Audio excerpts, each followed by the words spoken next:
క్షమాపణ కోరుకొని ప్రభు శరీరంలో రక్తంలో పాలు పంచుకున్నడం ద్వారా మనకు మేలు కలుగుతుంది. హల్లెలూయా. ప్రభు బల్లలో పాలు పంచుకునేవారు కొన్ని విషయాలు జ్ఞాపకం చేసుకోవాలి. మొదటి విషయం ఏంటంటే మొదటగా సిలువను జ్ఞాపకం చేసుకోవాలి. యేసయ్యా, నేను పాపిని, నేను పాపము చేసిన బిడ్డను, శాపము పొందుకున్న బిడ్డను, నా పాపముల నిమిత్తము నాకు బదులుగా నువ్వు సిలువలో నా స్థానంలో నువ్వు ఎక్కావు అనేది మొదటగా జ్ఞాపకం చేసుకోవాలి. ఏమండి, రెండవది ఏంటంటే మన పాపములన్నిటినీ కూడా మన తలంపుల ద్వారా, ఆలోచన ద్వారా, నడతల ద్వారా, ఏమండి, లేకపోతే పరిస్థితులను బట్టి మనం చేసిన ప్రతి దాన్ని కూడా ఉన్నది ఉన్నట్లుగా దేవుడి దగ్గర ఏం చేయాలా? ఒప్పుకొని పశ్చాత్తపడి ఆయన రక్తములో కడుగుకోవాలి. ఇది రెండు. మూడోది ఏంటి? ఆయన నీ కొరకు నా కొరకు చేసిన ఆ త్యాగాన్ని 10 మందితో పంచుకోవాలి. హల్లెలూయా. యేసయ్యా నా కొరకు కలువరిలో ఇలాగెలా చేశాడు, నా కొరకే కాదు మీ అందరి కొరకు కూడా ఈ త్యాగం చేశాడు అని మనం చెప్పాలా. దేవుని స్తోత్రం. హల్లెలూయా. పోనీ చెప్పే వాళ్ళకైనా మనము ప్రోత్సహించాలా. మనం చెప్పలేనప్పుడు అందుకే ప్రకటించు లేక ఎవరినైనా పంపు. దేవుని స్తోత్రం. నీకు బదులుగా ఎవరికైనా ఏం చేయాలా? నువ్వు చెప్పలేవు, నువ్వు ఇంట్లోనే ఉన్నావు అనుకుందాం, లేకపోతే నీ బిజీలో ఏదో ఉందో, నీ మనుషులతో, లేకపోతే నీకు ఏదో ఎక్కడొచ్చిన భయం ఉందనుకున్నాం. అప్పుడు ఏం చేయాలంటే చెప్పే వాళ్ళని మనం ప్రోత్సహించాలి. దేవుని స్తోత్రం. అప్పుడు వాళ్ళ భాగంలో మన భాగం కూడా చూడండి. పాపం చేసేవాడు, ఇప్పుడు దొంగతనం చేసినోడు దొంగతనం చేయడానికి వెళ్ళాడు, కాపలా కాశారు, ఆడు దొంగోడు దొరికిపోయాడు. ఆ దొంగోడితో పాటు కాపలా కాసినోడు కూడా పట్టిపోతారు పోలీసులు. అలాగే ఏమండి, మనము దేవుని సువార్త చాటలేకపోతున్నాం, చాటేవాడికి సహాయంగా నిలబడ్డాం. అప్పుడు చాటినోడికి బ్లెస్సింగ్ వస్తుంది, వాడికి సహాయంగా నిలబడినందుకు మనకు కూడా ఏమొస్తుంది? అక్కడేమో తప్పుడు పని విషయంలో నిలబడి చేసినోడికి శిక్ష వచ్చింది, ప్రోత్సహించినోడికి శిక్ష వచ్చింది. ఇక్కడ మంచి పనికి ఏమండి ప్రోత్సహించినోడికి దీవెన వచ్చింది, చేసినోడికి దీవెన వచ్చింది. హల్లెలూయా. అంతే మన లాజిక్. హల్లెలూయా. మూడోది, నీ ఎడల అపరాధం చేసిన వాళ్ళని, నా ఎడల ఎవరన్నా అపరాధం చేశారనుకో, వాళ్ళు నేనేం చేయాలా? క్షమించాలా. నేను ఎవరి పట్లనా నేను తప్పు చేశాను అనుకో, వారిని ఏం చేయాలా? క్షమాపణ కోరుకోవాలి. ఈ రెండు నేను చేయలేను. ఆయన చాలా గొప్పోడు, ఆయన దగ్గరికి వెళ్ళి నేను ఒప్పుకుంటూ నా చేతన అవ్వట్లేదు. అప్పుడు ఎవరి దగ్గర ఒప్పుకోవాలా? న్యాయాధిపతి గారి దగ్గర ఒప్పేసుకోవాలా. మనం వెళ్ళి వాళ్ళని క్షమించము అని చెప్పడానికి మనకు అవ్వట్లేదు. అప్పుడు ఏం చేయాలా? న్యాయాధిపతి దగ్గర క్షమాపణ కోరుకోవాలి. అందుకే అవకాశాన్ని బట్టే వెళ్ళి మీరు ఒప్పుకోగలగాలి. అవి లేనప్పుడు మనం క్షమాపణ కోరుకుందాం అన్నాయని చచ్చిపోయాడు అనుకోండి, ఇప్పుడు ఎక్కడ కోరుకుంటారు? ఎవరి దగ్గర కోరుకుంటారు? న్యాయాధిపతి దగ్గర క్షమాపణ కోరుకోవాలి. హల్లెలూయా. ఎవరు?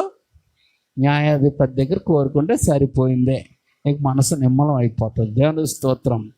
అది విషయం. అందుకే నువ్వు ఎవరి ఏడైనా అపరాధం చేస్తుంటే నీ అర్పణ అక్కడే పెట్టేసి వెళ్ళి క్షమాపణ కోరుకు అన్నాడు. మరి ఇక్కడ లేనప్పుడు ఎక్కడ కోరుకొని వస్తావు?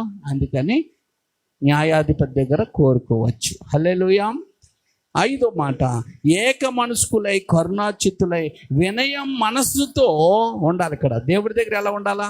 ఏక మనస్సు, వినయము. వినయం అంటే లోబడే తత్వము మనకున్నప్పుడు దేవుడు నిన్ను చూసి ఆనందిస్తాడు. హల్లెలూయా. నిన్ను ఇష్టపడతాడు. ఏం చేస్తాడమ్మా? ఇష్టపడితేనే ఏదైనా ఇస్తాడు ఆయన, ఇష్టపడకుండా ఏది చేయడైనా. హల్లెలూయా. 6వ పని ఏంటంటే, ప్రభురాత్రి భోజనంలో పాలు పంచుకున్న నీవు ఆలోచించకుండా ఎలా పడితే అలాగ నువ్వు తీసుకుంటలేదు. ప్రతిదీ కూడా ఆలోచన కలిగి ఉండాలి. ఏంటి ఆలోచన? ఇది ప్రభు శరీరము, ఇది ప్రభు రక్తము. నేను ఎట్టి యోగ్యత నాకు లేదు, నేను ఎందుకు పనికిరాను, నేను ఈ శరీరాన్ని ముట్టుకుంటానికి కూడా నాకు అర్హత లేదు, ఈ రక్తాన్ని తాగడానికి కూడా నాకు అర్హత లేదు. కానీ ఆయన కృప నా మీద చూపించడం ద్వారా, ఆయన బిడ్డగా నన్ను చేసుకోవడం ద్వారా, ఇది తినడానికి ఇది తాగటానికి ఆయన నాకు అవకాశము ఆయనే ఇచ్చాడు అని నమ్మాలి. దేవుని స్తోత్రం. అలా తీసుకుంటూ ద్వారా వెంటనే ప్రభు నిన్ను బలపరుస్తాడు.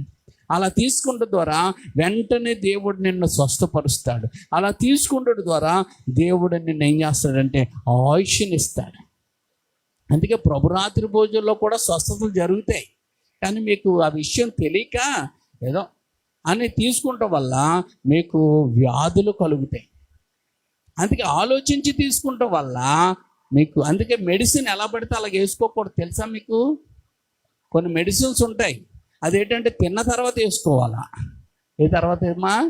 తిన్న తర్వాత. కొన్ని మెడిసిన్స్ ఉంటాయి, అవి రాత్రులే వేసుకోవాలి, పగలు వేసుకోకూడదు. కొన్ని మెడిసిన్స్ ఉంటాయి, తరగడుపునే వేసుకోవాలి అవి.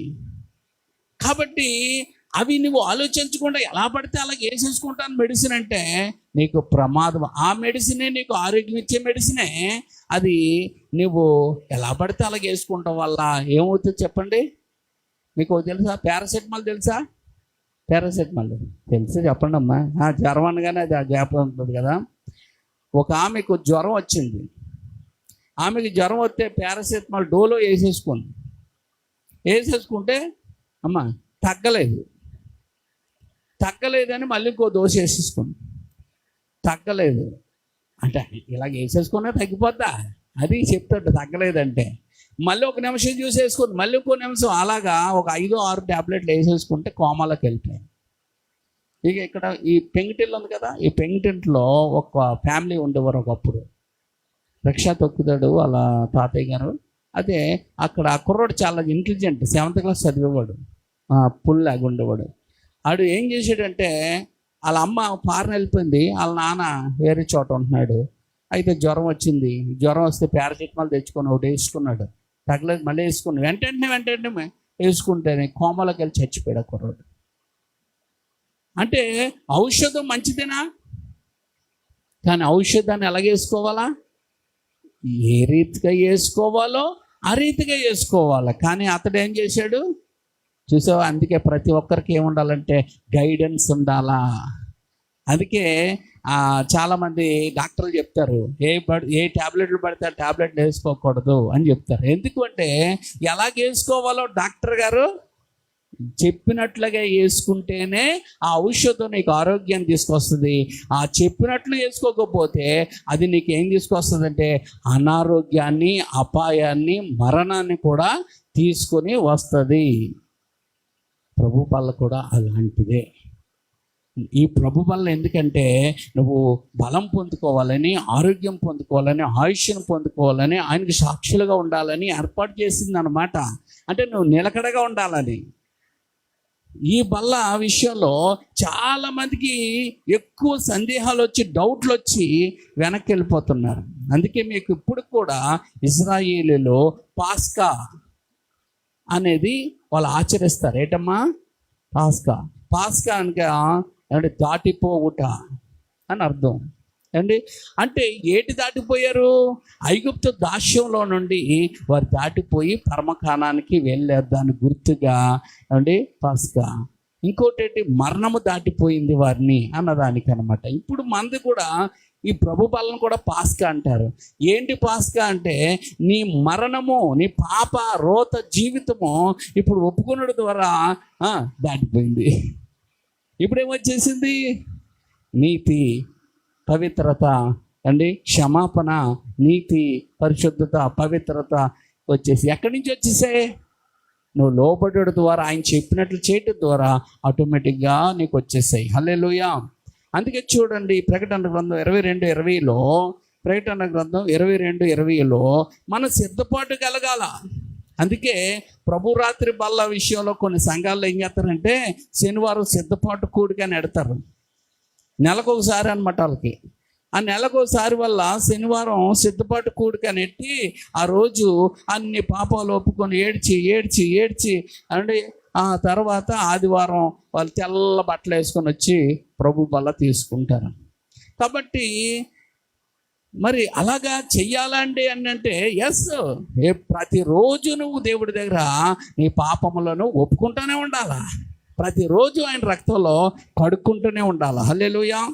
అందుకే సిద్ధపాటు వాక్యం ఇదేం వాక్యం అండి? సిద్ధపాటు వాక్యము. అందుకే సిద్ధపాటు మనం కలిగి ఉండాలి. ఎలా సిద్ధపాటు? యేసు త్వరగా వస్తా ఉన్నాడు. ఎక్కడ చూడండి, ప్రకటన గ్రంథం 22:20.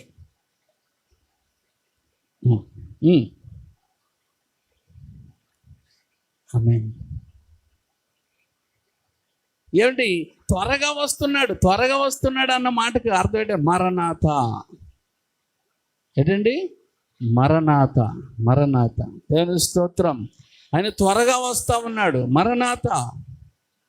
ఈ మరణాత అనేది అరమిక్ పదం అన్నమాట. హల్లెలూయా. మరణాత అనగా దేవుడు త్వరగా వస్తా ఉన్నాడు. అందుకే బైబిల్ గ్రంథంలో మొదటి అధ్యాయం మొదట వచనం ఏంటి చెప్పండి? ఆది యందు దేవుడు భూమాకాశములను సృజించెను. మొదటి వాక్యం బాగానే చెప్పేశారు. దేవుని స్తోత్రం. రెండో వాక్యం అంటే బైబిల్ గ్రంథంలో చివరి అధ్యాయంలో ఉన్న మాట ఏంటి చెప్పండి? ఒకడు చెప్పాడట, చివరి అధ్యాయంలో సమాప్తం అని అందు చూసుకోండి అన్నాడట. ఏముంది? సమాప్తమై ఉందో చూసుకోవటం కావాలి అన్నాడట. ఏంటి? అందుకని మళ్ళీ దానికి విపులంగా అడగవలసి వస్తుంది. అప్పుడు చివరి అధ్యాయంలో చివరి వచనం ఏంటి అనేది మనం చూసుకున్నట్లయితే చూడండి ఎంత మంచి మాట. ప్రభువైన యేసు కృప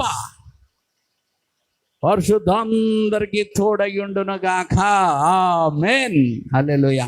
పరిశుద్ధులు ఎవరంటే పాపములు ఒప్పుకొని యేసు రక్తంలో కడుక్కొని బల్లలో పాలు పంచుకున్నవారు. అంటే యేసు రక్తంతో కడగబడి బల్లలో పాలు పంచుకున్నవారు పరిశుద్ధులు అని బైబిల్ చెప్తుంది. హల్లెలూయా. దేవుని స్తోత్రం. ఈ మధ్యన ఏమండి వాక్యము నాకు అంతా తెలుసు, వాక్యము నేను బాగా నేర్చేసుకుంటున్నాను, నాకు తిరుగులేదు అనుకున్న వాళ్ళు ఏమండి జాగ్రత్తగా ఉండాలా. వాక్యం నాకు తెలుసు అన్న వాళ్ళు మరింత జాగ్రత్తగా ఉండాలా. నాకు అంతా తెలుసు అన్న వాళ్ళు ఇంకా జాగ్రత్తగా ఉండాలి. ఎందుకంటే వాళ్ళు పడిపోవటానికి సిద్ధంగా ఉన్నారని అర్థం. మీకు ఒక విషయం తెలుసా ఏమండి? ఇక్కడ ఉన్న వాళ్ళందరూ కూడా ఇప్పుడు నేను చెప్తున్నాను, ఇక్కడ ఉన్న వాళ్ళందరూ కూడా పాపులే. ఇక్కడ ఉన్న వాళ్ళందరూ నాతో పాటు ఇక్కడ ఉన్న వాళ్ళందరూ చెడ్డవాళ్ళమే. ఇదేంటండి పాస్టర్ గారు?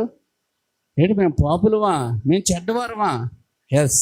ఈ లోకంలో ఏమంటే ప్రభురాత్రి భోజనం బల్ల అయిపోయిన తర్వాత ఇంటికి వెళ్ళిన తర్వాత మీ తలంపుల ద్వారానో, మీ నడతల ద్వారానో, మీ ఆలోచనల ద్వారానో, మీ కళల ద్వారానో, మీ చేతల ద్వారానో ఏదో ఒక దేవునికి ఇష్టం లేని పనులు, ఆలోచనలు, పద్ధతులు మనలో జరిగే ఉంటాయి.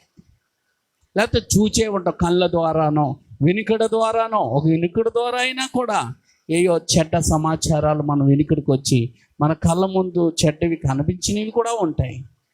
వీటి వల్ల మనం మళ్ళీ ఏమయ్యేప్పుడు అపవిత్రపరచబడ్డాం. మనం వాటిని అంగీకరించడం వల్ల ఏం చేస్తాం? పాపం చేస్తాం. వాటి దగ్గర మనం ఉండడం వల్ల ఏం చేస్తాం? చెడ్డ పనుల్లో మనం కూడా ఉన్నాం. కాబట్టి ఇప్పుడు మనం ఏమయ్యాం? కలంకులుగా మార్చబడ్డాం. కలంకులుగా మనం మార్చబడ్డాం అన్నమాట. పవిత్రులుగా వెళ్ళినప్పుడు ఇప్పుడు మళ్ళీ మనం ఏమయ్యామంటే మీకు బాగా తెలియాలంటే స్నానం చేసి ఊరంతా తిరిగి వచ్చారు 2 రోజులు. ఇప్పుడు ఎలా ఉన్నారు మీరు? మొత్తం జిడ్డు అయిపోయి, కాళ్ళు మురికి అయిపోయి, చేతులు బాడైపోయి, రకరకాలుగా మీరు ఉన్నారు. అంటే చిరాకుగా ఉన్నారు. ఈ చిరాకు పరాకు అంతా పోవాలంటే చక్కగా మంచి వేడి నీళ్ళు పెట్టుకొని స్నానం చేస్తే తేలిక అయిపోతారు కదా. దేవుని స్తోత్రం. ఇది అంతే. ఇదంతే, వారం అంతా మనం ఇలాగున్నాం. ఇక్కడ రాగానే ప్రభు దగ్గర మనము ఆలోచన చేసి ఒప్పుకొని ఆయన రక్తంలో కడుక్కొని పశ్చాత్తపడి, ఏమండి ఆయా నీ కృప నాకు ఇస్తున్నావయ్యా, నీకు వందనాలు అని ఆయన కడిగాడని నమ్మి ఆయన మన పక్షంగా నిలబడ్డాడు, మనం ఆయన పక్షంగా వాడపడాలని నువ్వు మంచి తీర్మానాలు చేసుకొని నువ్వు నిలబడినప్పుడు ఏమండి యేసు కృప నిన్ను ఏం చేస్తుందంటే ఆయన రక్తంతో కడిగి పవిత్రంగా మారుస్తుంది. అప్పుడు నువ్వు ఎప్పుడు మురికిగా వచ్చావు, నువ్వు ఎలాగెళ్తున్నావు అంటే పరిశుద్ధురాలుగా పవిత్రుడిగా బయటకు వెళ్తున్నావు. దేవునికి స్తోత్రం. అందుకే పవిత్ర పరిశుద్ధ పరిచి నిన్ను సరిచేసి నిన్ను చక్క చేసి నిలబెట్టి నిన్ను దీవించి నీకు నెమ్మదిచ్చి నీకు స్వస్థ ఇచ్చి నీకు మేలు చేసే ఏమంటే స్థలం ఏదైనా ఉందంటే అది దేవుని సన్నిధి. హల్లెలూయా, హల్లెలూయా. ఒక ఆయన అంటున్నాడు, సంఘంలో ఏమండి అందరూ కూడా పాపులు ఉన్నారు, చెడ్డోళ్ళు ఉన్నారు, ఏమండి వాళ్ళలో మంచి లేదు. పాస్టర్ గారు కూడా ఆ చెడ్డోళ్ళని ఏమండి చెప్పడం లేదు. పాస్టర్ గారు కూడా చెడ్డోడే, నేనే సత్యవంతుడు నీతిమంతుడు కాబట్టి ఈ చెడ్డోళ్ళు అందరిలో నేను ఉండలేను అని బయట తిరుగుతున్నాడు. ఏం చేస్తున్నాడు? మన అందరూ చెడ్డోళ్ళు కదా, ఈ చెడ్డల్లో ఈ నీతిమంతుల్లో నేను ఈ అపరిశుద్ధుల్లో ఈ పాపుల్లో నేను ఉండను.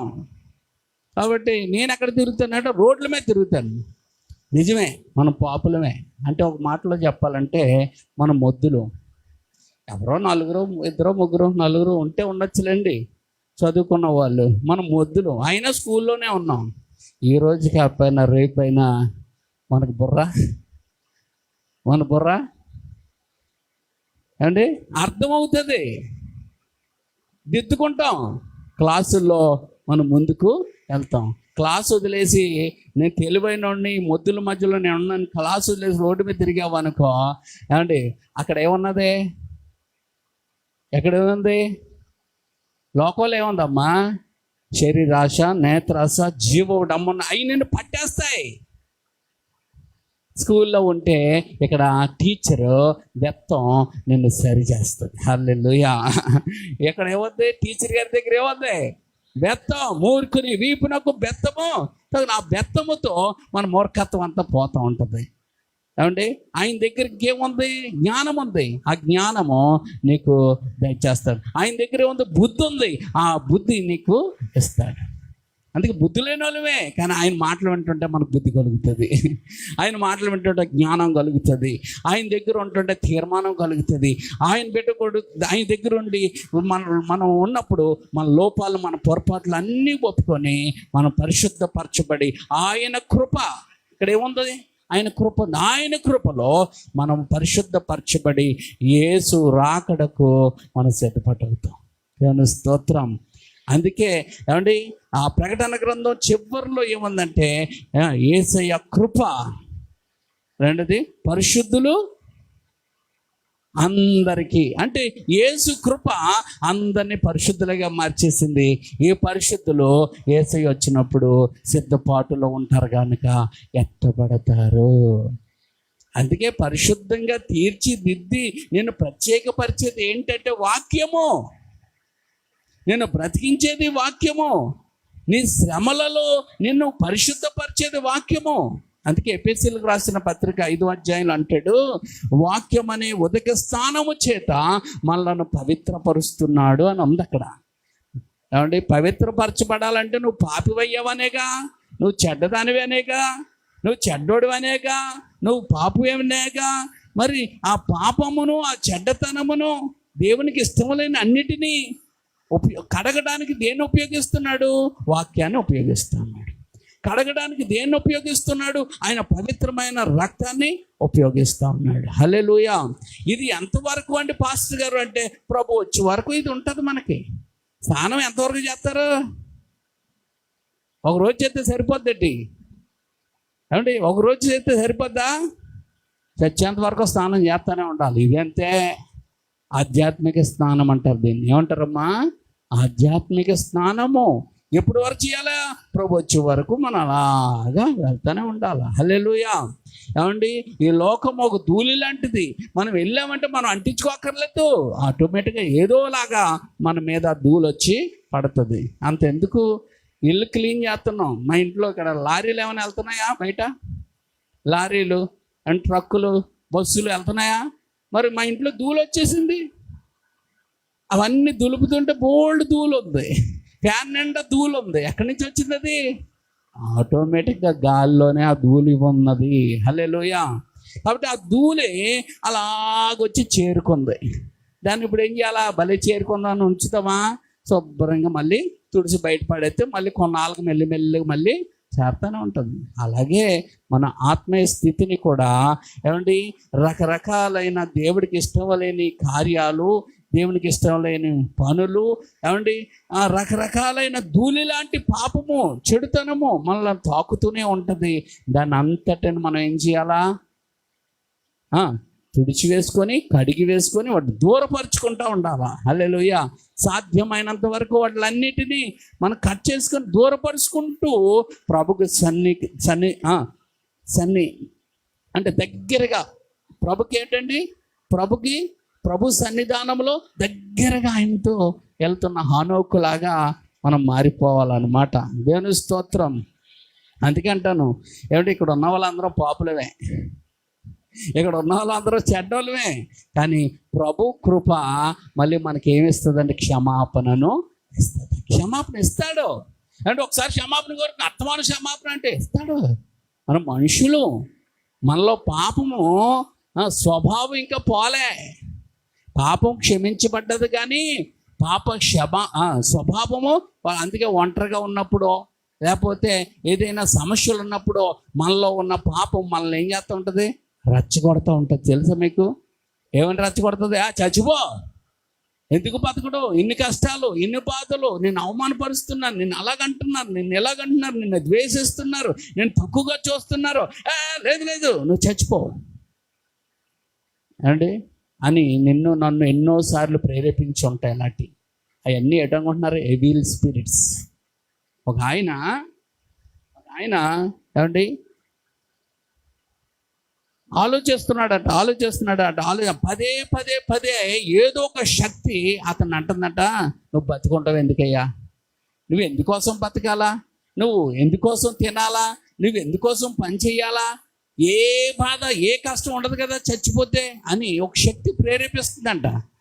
రాశాడు, నన్ను చచ్చిపోమని ఒక శక్తి ప్రేరేపిస్తూ ఉంది, నేనేం చేయలేకపోతున్నాను, వద్దన్న పదే నాకు ఆ ప్రేరణలే వస్తున్నాయి, అందుకే నేను చచ్చిపోతున్నానని ఓ లెటర్ రాసి చచ్చిపోయాడు. ఆ శక్తి పేరే దురాత్మలు, దురాత్మ శక్తి, అంధకార శక్తులు. ఈ అంధకార శక్తులు ఏమవుతుంటాయి తెలుసా? తిరుగుతూ ఉంటాయి. అందుకే నాకు వాక్యం తెలుసు, నాకు అయి తెలుసు అని అతిశయించకూడదు.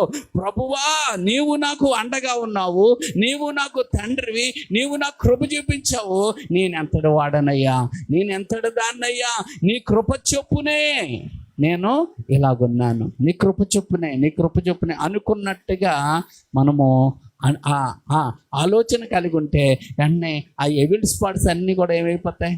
తొలుగుతాయి. ఏమండి?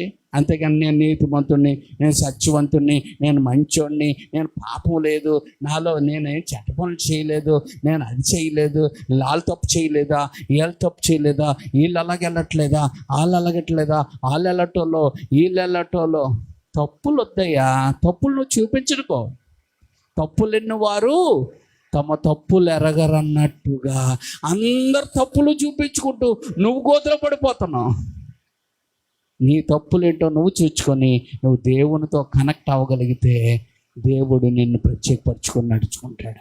అంతేగాని అందరు తప్పులు మనం చూపించుకుంటూ కూర్చుంటే మనం ఏమైపోతాం? మన ప్రయాణం ఆగిపోతుంది. ఏమండి?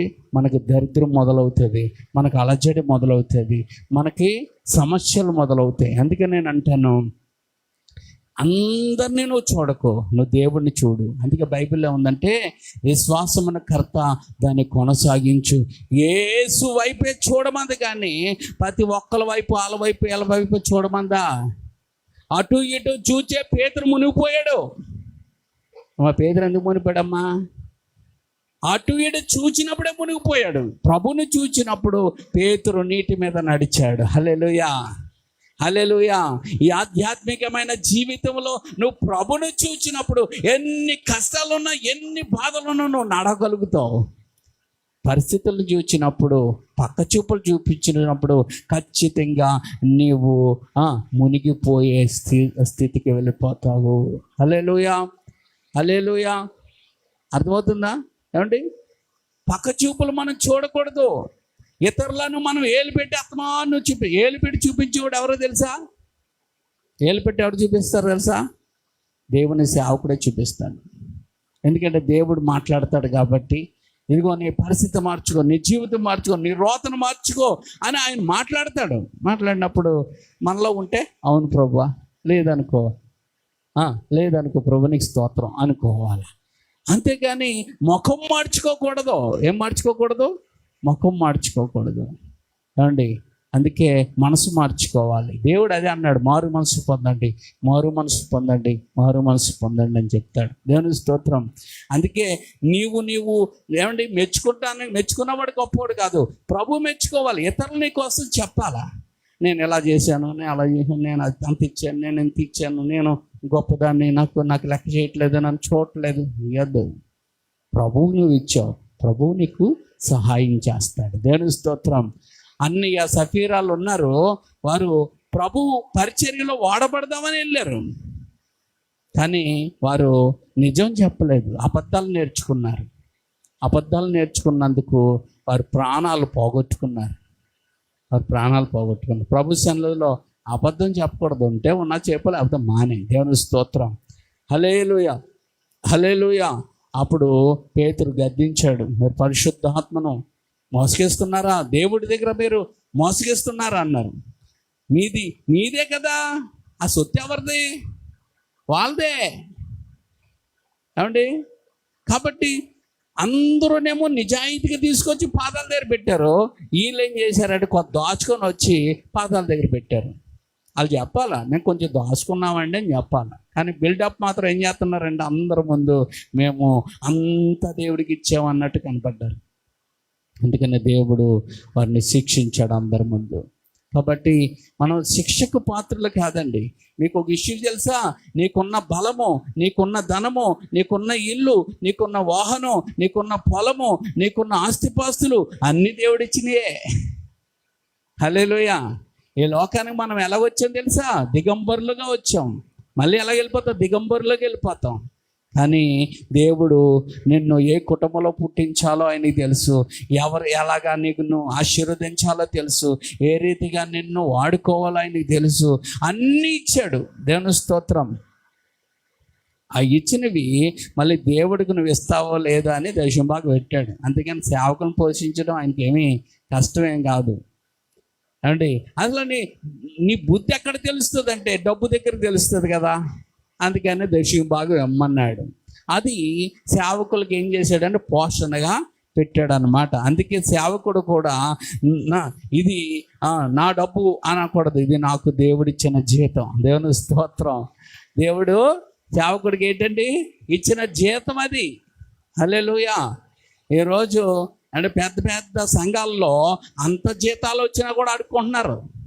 సువార్త దానం చెయ్యండి, సువార్త దానం. నీకు వస్తుంది కదా జీతం, ఎంత వస్తుంది?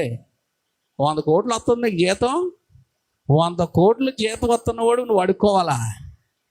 ఇంకా సువార్త దానం పెట్టి నువ్వు చేయలేవా? నీ దగ్గర ఉన్నదే ఏమండి. ఒక గిన్నెలు తోముకున్న ఒక ఆవిడి సువార్త దానానికి 1,00,000 రూపాయలు చేసింది అంటున్నాడు. గిన్నెలు తోముకున్న ఆవిడకి ఎంత వస్తుందండి? నెలకి 10,000 వస్తుంది. 10,000లో ఆవిడ 10 ప్రోగ్రాలు 1,00,000 రూపాయలు చేసిందని చెప్తున్నాడు. నిజంగా గిన్నెలు తోముకున్న ఆవిడకి ఒక మంచి బడ్డీ కొట్టు పెట్టి మంచి వ్యాపారం పెట్టి నువ్వు ఇలా చేసుకోమని ప్రోత్సహించాలా. ఇంకేం చేస్తున్నాడు? పళ్ళు అమ్ముకున్న వాళ్ళు ఇచ్చారు, అది ఇచ్చారు, ఇది ఇచ్చారు అంటే ఉన్న వాళ్ళని పురుగులు అంటే రెచ్చగొట్టి డబ్బులు తీసుకుంటున్నాడు సువార్త దానం అని చెప్పి. అలాంటివి మీరు ఎత్తున్నారు ఏమంటే. 10 కోట్లు వస్తున్న జీతం ఎత్తున్న వాడికి ఆ డబ్బుల్లో ఖర్చు పెట్టలేడా? మరి మీరు ఆలోచిస్తున్నారా? అన్యులు ఆలోచిస్తున్నారా? ఇవన్నీ. అందుకే మిమ్మల్ని అందరినీ దూషిస్తున్నారు. అలాంటి చోటకి వెళ్ళాను. మనల్ని కదలేండి, మనకు వచ్చినవే ఒక మాటలో చెప్పాలంటే సేవకుడుగా నేను ఆర్థిక ఇబ్బందులు కొట్టుమిట్లు ఆడుతున్నాను. ఎందుకు అంటే ఏమండి, ఒక పక్కన ఆర్థిక ఇబ్బందులు, ఒక పక్కనేమో ఇగో ఇలాగా మీరేమో అందరూ పరిశుద్ధులు, నేనేమో మీరు అందరూ పాపులు, నేనేమో పరిశుద్ధుడిని రోడ్ల మీద తిరిగి పోస్టులు పెడతా ఉంటే అలాంటి వాళ్ళని చూసి బాధ కలుగుతుంది. ఎంతకాలం ఏం నేర్చుకున్నాడు రా బాబు, ఎంతకాలం ఏమి విన్నాడు, ఇదేంటి ఎలా తిరుగుతున్నాడు అని ఒక పక్కన బాధ కలుగుతూ ఉంటుంది అనమాట. ఏమండి మళ్ళీ దానికోసం నా కోసమే చెప్తున్నారు, తప్పిపోయినవాడి కోసమే చెప్పుకుంటారు అందరూ, ఇంట్లో ఉన్నవాడి కంటే. దేవుని స్తోత్రం. అర్థమవుతుందా? ఇంట్లో ఉన్నవాడి కోసం ఎవరు చెప్తారండి? తప్పిపోయిన వాళ్ళ కోసమే చెప్పుకుంటారు మాటలు అందరూ. కాబట్టి మార్పు చెందాలి. మనం ఏమవ్వాలా? మాటలు కాదు, మార్పు చెందితే దేవుడు ఇష్టపడతాడు. మార్పు చెందిన వాళ్ళని దేవుడు చేర్చుకుంటాడు. మార్పు చెందిన వాళ్ళని దేవుడు దీవిస్తాడు. ఆ మార్పు చెందడానికి ఏర్పాటు చేసిందే ఈ ప్రభురాత్రి భోజన బల్ల. హల్లెలూయా. అందుకే ఇక్కడ మనం ఏమవ్వాలంటే ప్రభు దగ్గర ఒప్పుకోవాలా. హల్లెలూయా, హల్లెలూయా. ఆ ఒప్పుకున్నప్పుడు, దిద్దుకున్నప్పుడు మనకి ఏం కలుగుతుంది అంటే సిద్ధపాటు కలుగుతుంది. ఆ సిద్ధపాటుతో మన ప్రభువాలు తీసుకున్న ద్వారా ఏం కలుగుతుంది అంటే బలము, ఆరోగ్యము, బలము, ఆరోగ్యము, ఆయుష్ కలుగుతుంది. ఏం కలుగుతుంది? ఆయుష్. మన ఆయుష్ అయిపోయినా కానీ దేవుడు ఇస్తాడు. ఎందుకంటే మీ ద్వారా నా పని జరుగుతుంది అని. అందుకే దేవుడు పని నీ ద్వారా ఏదో జరగాల. యవనస్తుడివైనా, వృద్ధురాలువైనా, ఏమండి పిల్లలైనా, ఏదో విధంగా దేవుడి పని నీ ద్వారా జరిగి తీరాలి. ఏదో పని జరగాలి. దేవుని స్తోత్రం. ఆ పని నిమిత్తం దేవుడు నిన్ను ఉంచుతాడు. అంతేకాని ఏమండి తల్లిదండ్రులను బాధ పెడుతూ, ఏమండి అత్తగారిని బాధపడుతూ, కోడలను బాధ పెడుతూ, కొడుకులను బాధ పెడుతూ, కుమార్తెలను బాధ పెడుతూ, తల్లిదండ్రులను బాధ పెడుతూ, స్నేహితులను బాధ పెడుతూ, బంధువులను బాధ పెడుతూ, అందరినీ బాధ పెడుతూ భూమిగా భారంగా ఉంటే ఎందుకు? నువ్వు ప్రయోజనకరంగా ఉండాలి. నువ్వు ఉన్నావంటే నీ ఇంటికి, దేవుని ఇంటికి ప్రయోజనకరంగా ఉండాలి. ఎవరింటికి? నీ ఇంటికి, దేవుని ఇంటికి ప్రయోజనకరంగా ఉంటేనే కదా అంటే దేవుడు ఇష్టపడతాడు. దేవుని స్తోత్రం. ఒకప్పుడు మనం ఎలా పడితే అలా ఉన్నాం, కానీ దేవుడు ఇప్పుడు మనం ఉపయోగపడేవారిగా ఉండాలని ఆశపడుతూ ఉన్నాడు. దేవుని స్తోత్రం. హల్లెలూయా. కాబట్టి ఏమండి ఈరోజు చాలామంది చేస్తున్న తప్పులు ఏంటంటే, వీళ్ళు తప్పులు చేస్తున్నారు, వాళ్ళు తప్పులు చేస్తున్నారు అని ఏలు పెట్టి చూపించే వారికి ఉన్నారు. అవన్నీ మానేయండి. దేవునితో కనెక్షన్ అయిపోవాలి. మనం దేవునితో మనము ఒప్పుకున్నప్పుడు, యెషయా ప్రవక్తే కదా. యెషయా ఎవరండి? ప్రవక్తే. దేవుడు వాడుకుంటున్నాడు. కానీ దైవ దర్శనాన్ని ఒక్కసారి చూశాడు యెషయా. దైవ దర్శనాన్ని చూడగానే యెషయాలో లోపాలన్నీ తెలిసిపోతున్నాయి ఆయనకి. అప్పుడు వరకు పెద్ద ఏమనుకుంటున్నాడంటే, నేను చాలా గొప్పవాడిని, దేవుడు నన్ను బలంగా వాడుకుంటున్నాడు, ఇక నాకు తిరిగే లేదనుకున్నాడు. కానీ యెషయా గ్రంథం 6వ అధ్యాయంలోనికి రండి ఒకసారి. ఏముందో? యెషయా గ్రంథము 6వ అధ్యాయము. యెషయా గ్రంథము 6వ అధ్యాయములో దేవుని దర్శనాన్ని అతడు చూచాడు. ఎవరు? యెషయా చూచాడు అనమాట. ఏమండి ఆయన గొప్ప మహిమతో నిండుంటుంటే అక్కడున్న కెరూపులు, శరాపులు ఆయన అంటున్నారు, యెహోవా పరిశుద్ధుడు, పరిశుద్ధుడు, పరిశుద్ధుడు అని ఏమండి ప్రతిగానాలు చేస్తూ ఉన్నాయి అన్నమాట. దేవుని స్తోత్రం. 4వ వచనం, వారి కంఠస్వరము వలన గడప కొమ్ముల పునాదులు కదులు మందిరము ధూపం చేత నిండిపోయిందంట. ఆ దర్శనం చూశాడండి. ఆ దర్శనాన్ని చూశాడు యెషయా దర్శనాన్ని చూసి అంటాడు 5వ వచనంలో, అయ్యో నేను అపవిత్రమైన పెదవులు గలవాడు. అప్పుడు అర్థమైంది అతడు ఏంటి, అప్పుడు అర్థమైంది. అప్పుడు వరకు నా పెదవులు ఎంత మంచియో, నేనెంత మంచివాడినో, నా జ్ఞానం ఎంతదో, నా బుద్ధి ఎంతో అనుకుంటున్నాడు అనమాట. ఎందుకంటే దేవుడు ఆడుకుంటున్నాడని. కానీ దైవ దర్శనాన్ని చూడగానే ఇప్పుడు ఉన్నట్టుగా మాట్లాడుతున్నాడు. అపవిత్రమైన పెదవులు గలవాడను, అపవిత్రమైన పెదవులు గల జనుల మధ్యను నివసించువాడును, నేను నశించి తిని రాజును సైన్యములకు అధిపతి యెహోవాను నేను కన్నులారా. మహిమే దేవుడు. దేవుడు ఎవరమ్మా? మహిమే దేవుడు. అందుకే సమీపించరాని తేజస్సులో, ఆ తేజస్సే దేవుడు. హల్లెలూయా, హల్లెలూయా. దేవుడు అంటే వెలుగు. దేవుడు అంటే ఎవరండి? వెలుగు, తేజస్సు, అదే దేవుడు. హల్లెలూయా. కోటి సూర్యుల కాంతి కన్నా శక్తి కలిగిన ఆ దేవుని మహిమను ఎవ్వరం చూడలేం. కానీ మనకు చూచేటట్టుగా ఆయన అనుమతి ఇస్తాడు. హల్లెలూయా. రియల్గా మన కన్నులతో మనము చూడలేం, చూచేటట్టుగా ఆయన మనకి పర్మిషన్ ఇస్తాడు. అందుకే ఏమండి, అబ్రహామును బాగా ఇష్టపడ్డాడు అబ్రహాము కూడా. అందుకని అబ్రహాం చూడాలని ఏమండి పైనుండి తండ్రి, కుమారుడు, పరిశుద్ధాత్ముడు దిగి వచ్చేసారు. ఏంటి, తండ్రి రాడు కదా, ఆయన రావాలనుకుంటూ వచ్చాడు. దేవుని స్తోత్రం, హల్లెలూయా. అంటే పరిశుద్ధాత్ముడు రాడు కదా, రావాలనుకుని వచ్చాడు. యేసు ప్రభు రాడు కదా, రావాలనుకుని వచ్చాడు. దేవుడయ్యా, నీ మైండ్తో మాట్లాడకు. దేవుని స్తోత్రం, నీ మైండ్తో మాట్లాడుకో. మోషే అంటాడు, ప్రభువా నేను నిన్ను చూడాలంటాడు. నన్ను చూడలేవు మోషే అన్నాడు. అక్కడ అన్నాడు, నన్ను చూడలేవు, నా వీపు నువ్వు చూడు కావాలితే అని వెళ్తూ ఆయన వీపుని చూపిస్తేనే మోషే ఏమైపోయాడు? మోషే ముఖం చూడలేకపోయాడు, ముసుగేసుకో. ముఖం అంతా ఏమైపోయిందంటే వెలుగుతో నింపడిపోయింది మోషేకి. మోషే ముఖాన్ని ఎలాగొస్తే వాళ్ళందరూ చూడలేకపోతున్నారు. అంటే ముసుగేసుకున్నాడు మోషే. ఏం చేశాడు? ముసుగేసుకున్నాడు. కానీ అబ్రహాం వేసుకోలేదు. అంటే అబ్రహాం చూచేటట్టుగా ఉన్నాడు, ఆయన చూడలేనట్టుగా కనబడ్డాడు. హల్లెలూయా. కాబట్టి దేవుడు ఎందుకు ఇది ఇలా చేశాడు, ఎందుకు అలా చేయలేదు అని నువ్వు నేను మాట్లాడడానికే వీళ్ళే. తెలుసా మీకు? ఏమండి, దేవుడు ఒక ప్రవక్తను ఏమన్నాడంటే, నువ్వు ఏషియను పెళ్లి చేసుకో వెళ్ళన్నాడు. నువ్వు ఏషియను పెళ్లి చేసుకోవాలి అడిగేటప్పుడు అలాగన్నా అలా చేసుకున్నాడు. అంటే దేవుడు ఏది చెప్పినా మనకు అర్థమైపోయినా చెయ్యాలా. దేవుని స్తోత్రం. అందుకే ఏమండి, ఒక ఆయన మంచి పరిచయం చేశారు రెడ్ ఇండియన్స్లో. డేవిడ్ బ్రైనర్డ్ అనుకుంటాను. ఏమండి, రెడ్ ఇండియన్స్లో నరమాంస పక్షుల మధ్య పనిచేసి 34 సంవత్సరాలకే చచ్చిపోయాడు ఆయన. ఆయన సేవ 4 సంవత్సరాలు. ఎలాంటి సేవ అంటే 40 సంవత్సరాల కంటే గొప్ప సేవ అక్కడ చేశాడు. అంటే 40 సంవత్సరాల సేవ 4 సంవత్సరాల్లో చేసి పడిచాడు ఆయన. ఆయన 34 సంవత్సరాలకి ఆయన చనిపోయాడు. అందరూ ఎందుకు ఇలాగా చచ్చిపోయాడు, ఆయన బతికుంటే ఎంత బాగుండో అనుకున్నారు. ఏమండి, ఎందుకు ఇలా జరిగింది అనుకున్నారు? నువ్వు నేను ప్రశ్నించడానికి వీలు లేదు.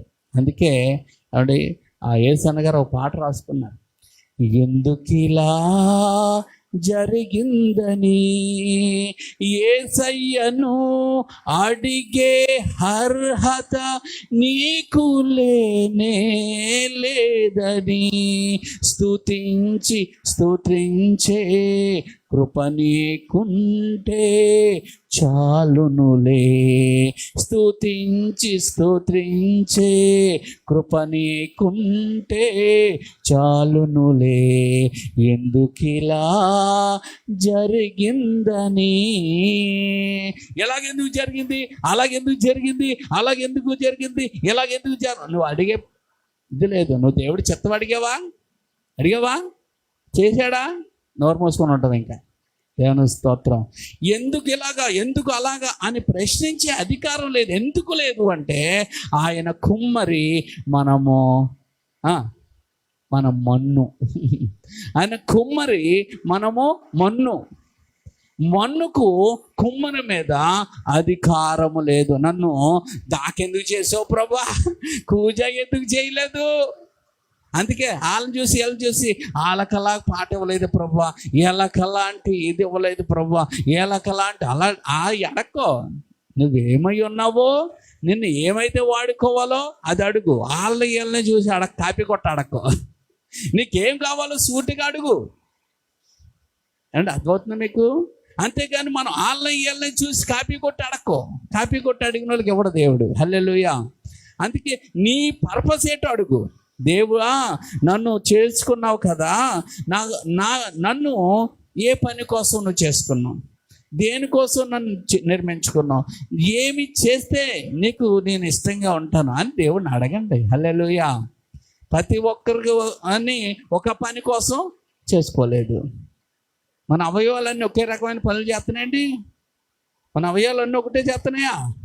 చేయట్లేదు. వాటి పర్పస్ ఏమండి నిమిత్తం దేవుడు చేశాడు, అవి చేస్తున్నాయి. అందుకే పౌలు అంటాడు ఏమండి, కన్ను గొప్పవేనా?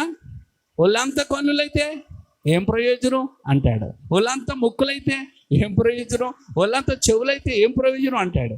కాబట్టి ఏమంటే ఏటిని ఎక్కడ ఉంచాలో, ఏవి దేనికి ఉపయోగపడాలో అది దేవుని చిత్తము. అలా ఉపయోగపడమే మనం. అందుకే కొంతమంది బాగా ఫ్లోర్ అంతా క్లీన్ చేయటం బాగొచ్చు, కొంతమందికి వడ్డించడం బాగొచ్చు, కొంతమందికి వండడం బాగొచ్చు, కొంతమందికి దేవుని పరిచర్యకు ఇవ్వడం బాగా వచ్చు. అందరు ఇవ్వలే. మీరు అనుకుంటారు అందరు ఇచ్చే పోగను, అందరు ఇవ్వలేరు. ఇచ్చేవాళ్ళు కొంతమంది ఉంటారు, దేవుని స్తోత్రం అండి. ఇచ్చేవాళ్ళు కొంతమంది ఉంటారు అండి. ముందుకు వచ్చి పని చేసేవాళ్ళు కొంతమంది ఉంటారు, కొంతమంది అలంకరించే వాళ్ళు కొంతమంది ఉంటారు, పాటలు పాడేవాళ్ళు కొంతమంది ఉంటారు. నేను పాడతానంటే అంటే పాట పాడతావు కానీ వాళ్ళంత ఆసక్తి నీకు ఉండదు. పాడతావు, అందరితో నువ్వు పాడతావు, కానీ మాట్లాడితే మన పాట పాడుకుంటూ ఉంటారు వాళ్ళు. వాళ్ళకి పాట మీద ఏమవుతుంది, వాళ్ళకి ఎక్కువ ఆసక్తి. ప్రార్థన మీద కొంతమందికి ఆసక్తి, వాక్య ధ్యానం మీద కొంతమందికి, అంటే ధ్యానం చేస్తారు మామూలుగా, కానీ ఆసక్తి ఉన్న వారి ధ్యానం మీద ఉన్నది వేరు అంటున్నాను. దేవునికి స్తోత్రం. అలాగా దేవుడు ప్రతి దాన్ని, అందుకే 5 శాఖలు పెట్టాడు పరిచర్యలో.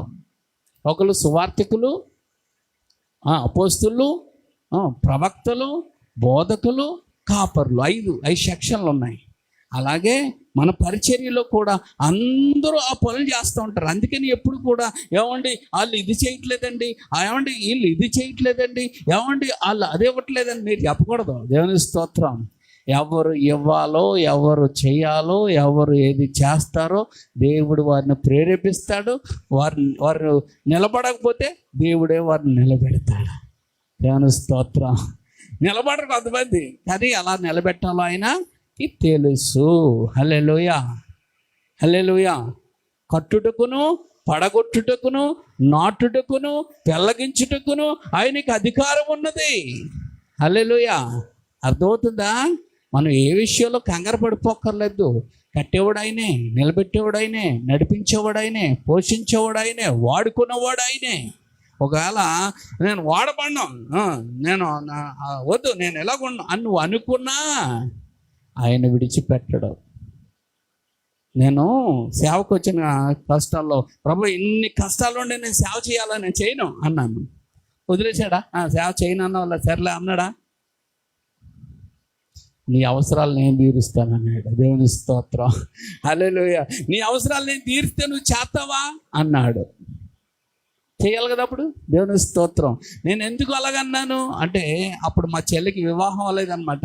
అప్పుడు 99 అంటే కేఏ పాల్ గారి మీటింగ్కి వెళ్ళి ఒక క్యాలెండర్ తెచ్చుకున్నాను. 2000 సంవత్సరాలు బాప్తిసం తీసుకొని దేవుడి సేవకి వెళ్దామా, పారణ వెళ్దామా అని ఆలోచన చేస్తున్నప్పుడు దేవుడు నాతో మాట్లాడి వెళ్ళి క్యాలెండర్ చూడు అన్నాడు. ఆ రోజు క్యాలెండర్ వెళ్ళి చూస్తే అక్కడ ఏముందో తెలుసా? నేను ఇవన్నీ చెయ్యాలి, బాధ్యతలు ఉన్నాయి, నాకు ఏ బాధ్యతలు లేకపోతే నేను వెళ్తాను, కానీ నాకు ఏ డబ్బులు లేవు, బాధ్యతలు ఉన్నాయి, ఎలాగా అని నేను ఆలోచన చేసి, నా హృదయంలో పోరాటం అది. అలాగ ఆలోచన చేసి అలా కూర్చొని దిగులుగా ఉన్నాం. కొంతమంది కూర్చుంటారు దిగులుగా, లోన్ నుంచి బోర్డు తిరుగుతూ ఉంటాయి, చక్రాలు కదా, అలా తిరుగుతున్నాయి అనమాట. అన్నీ లోన్కి వెళ్ళి చూసినప్పుడు అక్కడ రాయబడిన మాట ఏంటంటే, సామెతల గ్రంథం బాగుంటుంది, అందరు తీయండి. సామెతల గ్రంథం 8వ అధ్యాయము. సామెతల గ్రంథము, అప్పుడు ఇంకా నాకు పెళ్ళి అవ్వలేదు, అప్పుడు ఇంకా ట్రైనింగ్ కూడా వెళ్ళలేదు అనమాట. సామెతల గ్రంథము అది కేఏ పాల్ గారి మీటింగుల్లో కొన్న క్యాలెండర్ అనమాట. అప్పుడే మొట్టమొదటిగా సభలకు వెళ్ళిన దినం అది. ఏమంటే సామెతల గ్రంథం 8వ అధ్యాయం 21వ వచనం. అంతే, నువ్వు నన్ను ప్రేమిస్తే చాలు అన్నాడు ఆయన. హల్లెలూయా. ప్రేమిస్తే ఏమొస్తుంది? ఆస్తి అనేది ఏంటంటే ఆస్తి అనేది అవసరాలు తీర్చేది. ఆస్తి ఏంటి చెప్పండి? డబ్బు అంటే అవసరాలు తీర్చేది అనమాట. రెండు, నిధులను నింపుతానన్నాడు అండి. నిధి అనేది ఏంటంటే దాచబడినది. దాచబడినది నిధి అంటే ఏంటి? కనబడదు, ఇక్కడ దాచబడి ఉంటుంది. దాచబడిన దాన్ని నేను నింపుతూ ఉంటాను. పరలోకంలో మనకి ఏముందంటే ఏమండి, ధన నిధులు పడాలి అందులోకి. దేవుని మనం ఎంత పని చేస్తామో అంత కూడా ఏ అకౌంట్లోకి వెళ్తుందంటే పరలోకం అనే ధననిధిలోనికి వెళ్తుందని మత్తయి సువార్తలో యేసుక్రీస్తు ప్రభువారే చెప్పారు. దేవుని స్తోత్రం. ఎందుకంటే మేము భూమి మీద మీరు ధనము దాచుకోవద్దు, ఉండాలి మీకు, కానీ ఆ ధనం మీద మీరు మనసు పెట్టుకోవద్దు. మరి ఎక్కడ పెట్టుకోవాలా? మీ ధనాన్ని సేవా పరిచర్యకు, బీదలైన వారికి, సమస్యలో ఉన్న వారికి మీరు వాడబడండి. దాన్ని బట్టి మీ ఇప్పుడు పరలోకంలో మీ ధనము అధికమవుతుంది అన్నాడు. హల్లెలూయా.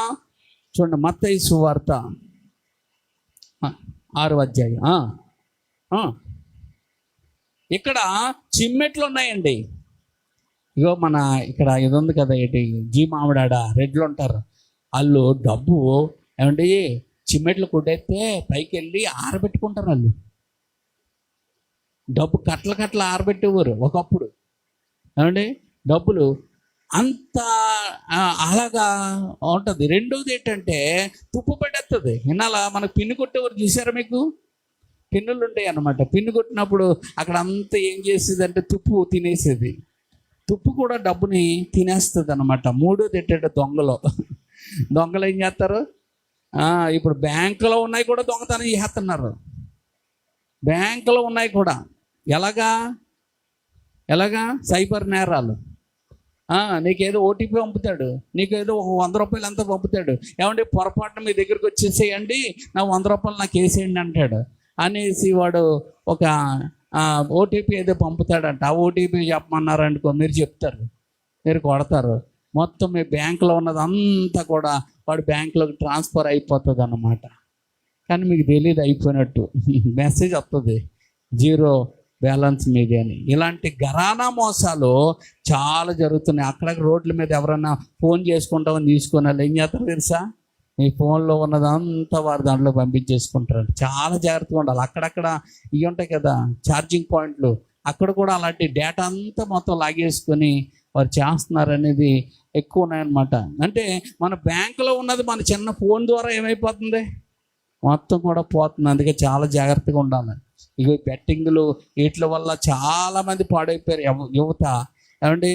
అలాగే కుటుంబాలు పాడైపోయినాయి. అలాగే ఇప్పుడు ఫోనుల్లో చిన్నపిల్లలు ఫోన్లు ఎత్తున్నారు. ఆ ఫోన్లు వాళ్ళు నొక్కేశారనుకో, మీకు ఫోన్పేకి గూగుల్ పేకి అవి అనుసంధానం ఉందనుకో, అది నొక్కుతూ అవి వచ్చాయి కానీ అక్కడ 1,00,000 రూపాయలు నొక్కేయడానికి ఎలా కొట్టాడనుకో వెళ్ళిపోతాయి. అస్సలు మీకు ఈ ఫోన్పేలు ఉన్నాయి, గూగుల్ పేలు ఉన్నాయి, పిల్లల చేతులకి అసలు ఇవ్వద్దు. జాగ్రత్తగా ఉండండి. అలాగే మీకు ఏమండి ఏదైనా వాట్సాప్ కాల్ వస్తే ఆ కెమెరా మూసి మీరు మాట్లాడండి. అప్పుడు తెలిసిన వాళ్ళు అయితే మాట్లాడండి, లేకపోతే ఊరుకోండి. లేకపోతే అలా మాట్లాడారంటే మిమ్మల్ని ఇరుకులో ఇబ్బందుల్లో పెట్టడానికి చాలా ఉన్నాయన్నమాట. చాలా జాగ్రత్తగా ఉండాలి ఈ కాలాల్లో. దేవుని స్తోత్రం. అందుకే భూమి మీద డబ్బు దాచుకోమన్నాడు దేవుడు.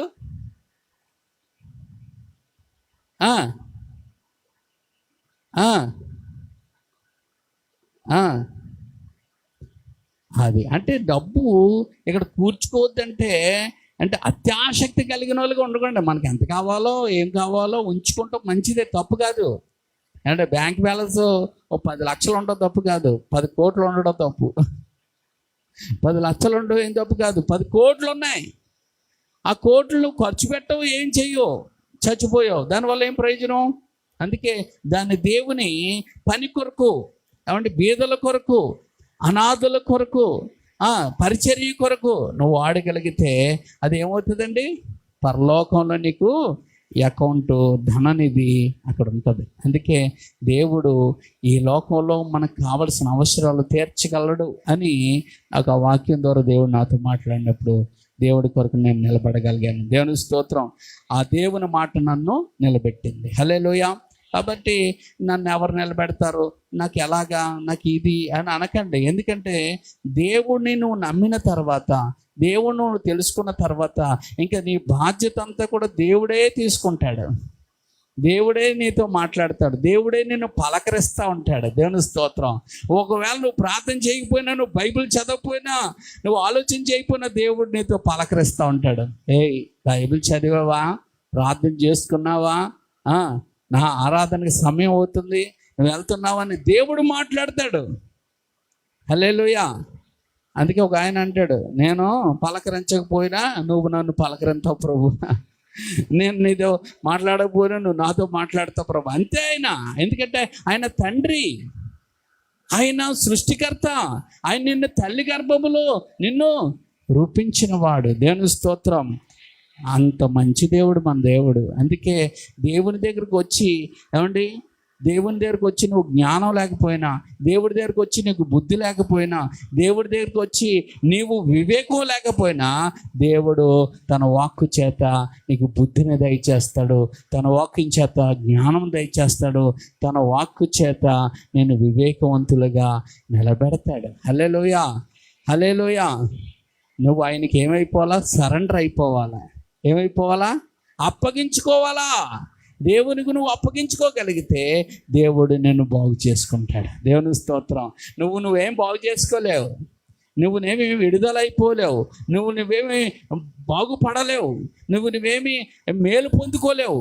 మరి ఏం చేయాలంటే దేవుడికి నిన్ను అప్పగించుకోవాలా, సమర్పించుకోవాలా. అందుకే ఏమండి, ఆ రోమపత్రిక 12:1-2 వచనంలో బతిలాడుకుంటున్నాను అంటాడు పౌలు. ఏమంటాడు? మిమ్మల్ని వాత్సల్యము చొప్పున మిమ్మల్ని బతిమాలుకుంటున్నాను. ఏం చేయాలయ్యా మేమంటే, సజీవ యాగంగా మీ శరీరాన్ని దేవునికి సమర్పించేసుకోండి, దేవునికి అప్పగించేసుకోండి అన్నాడు. అంటే శరీరాన్ని అప్పగించుకుంటాం అంటే ఏంటంటే, మనల్ని మనమే ఆయనకు అప్పగించేసుకుంటాం. అంటే ఏంటంటే, ఇక నా చిత్తం కాదయ్యా, ఇక నీ చిత్తం, ఇక నా ఆలోచన కాదయ్యా, నీ ఆలోచన, ఇక నేను లేనయ్యా, నీవే. దేవుని స్తోత్రం. హల్లెలూయా. నాకు దీవెనైనా, నాకు స్వస్థత అయినా, నాకు మేలైనా, నాకు ఉద్యోగం అయినా, నాకు వివాహం అయినా, నా జీవితంలో ఏదైనా నీవే అని మనం ఆయనకి అప్పగించుకున్నప్పుడు అన్నీ ఆయన ఏం చేస్తాడంటే సమకూడి జరిగిస్తాడు. దేనికోసం? మన మేలు కొరకు. హల్లెలూయా. అందుకే ఏమంటే, దేవుణ్ణి ప్రేమించు వారిని, అనగా తన సంకల్పము చొప్పున పిలువబడిన వారిని ఆయన ఏం చేస్తాడట? మేలు కలుగుటకై సమస్తము సమకూడి ఆయనే జరిగిస్తాడు. ఆమేన్. అందుకే నాకు ఇన్ని బాధలు ఉన్నాయి అని నేను చెప్పాను అనుకో, నాకు ఇన్ని బాధలు ఉన్నాయి, మనకిన్ని బాధలు ఉన్నాయి. ఈ బాధలన్నీ ఎవరు తీరుతారు? ఎవరు తీరుతారు? చెప్పుకుంటే సుఖం లేదు. ఆయన చెప్పుకుంటున్నాం కనుక ఆయన మన బాధలన్నిటినీ తీర్చి, మన బాధ్యతను ఆయన వహించి, మన భారం ఆయన భరించి, మన పక్షాన ఆయన గొప్ప కార్యములు, ఊహించలేని కార్యములు ఆయన చేయక మానడు. దేవుని స్తోత్రం. హల్లెలూయా. మనం మాత్రం ఆరాధించడం మనం మానకూడదు. అందుకే ఆరాధనకు రావాలా. దేవుని మందిరానికి రావడం ఏంటి చెప్పండి? ఆరాధనకు రావడం. హల్లెలూయా, హల్లెలూయా. అంటే ఆరాధించడం నువ్వు మొదలు పెడితే ఆయన నిన్ను దీవించడము మొదలు పెడతాడు. హల్లెలూయా. అప్పుడు అట్టి కృప నీకు నాకు మనందరికీ దేవుడు సమృద్ధిగా చెప్పండి దయచేయునుగాక. ఆమేన్, ఆమేన్, ఆమేన్. 4 మాటలు చెప్పుకొని మనం ముగించేసుకుందాం.